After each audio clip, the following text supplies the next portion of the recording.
মাত্র 15 দিনের চ্যালেঞ্জে সবচেয়ে সহজ উপায়ে ইংরেজি রিডিং ও বানান শেখার নতুন ক্লাসে ইংলিশ অ্যান্টিবায়োটিক চ্যানেলের পক্ষ থেকে সঙ্গে আছি আমি আহসান হাবিব সরকার।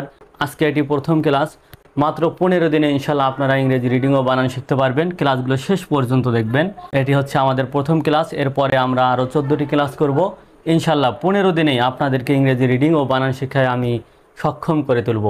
ইংরেজি লেটার ও বাংলা পূর্তিবর্ণ এই প্রথম ক্লাসে আমরা শিখব। এ থেকে জেড পর্যন্ত ইংরেজি ভাষায় মাত্র 26টা বর্ণ বা লেটার আছে। বাংলাতে বলা হয় বর্ণ আর ইংরেজিতে বলা হয় লেটার, LETTER লেটার। সেই 26টি বর্ণের সঙ্গে আমরা পূর্তিবর্ণ দিয়েছি। এরপরে ভাওয়েল কি সেগুলো আমরা জানব। ধীরে ধীরে গ্র্যাজুয়ালি আমরা সবগুলো শিখব। একটি করে বর্ণের প্রতিবর্ণ কি হয়, দুইটি বর্ণ মিলে কী রকম শব্দ অংশের উচ্চারণ হয়, তিনটি করে কিভাবে উচ্চারণ হয়, এভাবে বড় বড় শব্দগুলো আমরা ইনশাল্লাহ দেখব। পৃথিবীর সবচেয়ে যেগুলো বড় বড় শব্দ সেগুলো আমরা ইনশাল্লাহ আলোচনা করব যে কিভাবে সেই বড় বড় শব্দগুলোকে ভেঙে ভেঙে উচ্চারণ করবেন। এই একবার ভেঙে ভেঙে উচ্চারণ করার সিস্টেমটা যদি আপনারা জেনে যান তাহলে কিন্তু রিডিং পড়া কোনো ব্যাপার না। তো চলুন শুরু করা যাক। এ থেকে জেড পর্যন্ত 26টি লেটার বা বর্ণ আছে। এই বর্ণগুলোকে দুই ভাগে ভাগ করা হয়েছে। একটি হলো ভাওয়েল আর একটি হলো কনসোনেন্ট।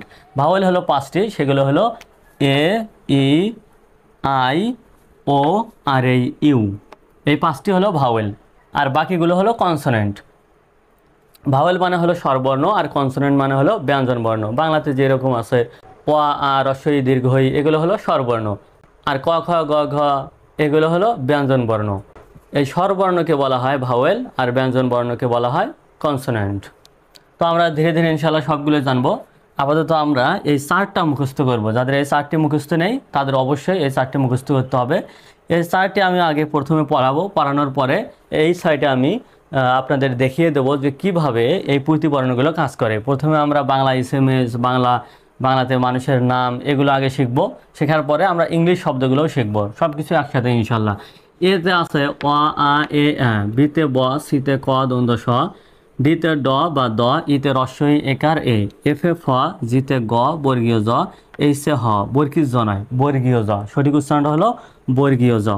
এইসে হ, আইতে হ্রস্ব ইকার দীর্ঘ ইকার, হাস্য রসিকার দীর্ঘার এরকম না, হ্রস্ব ইকার দীর্ঘ ইকার।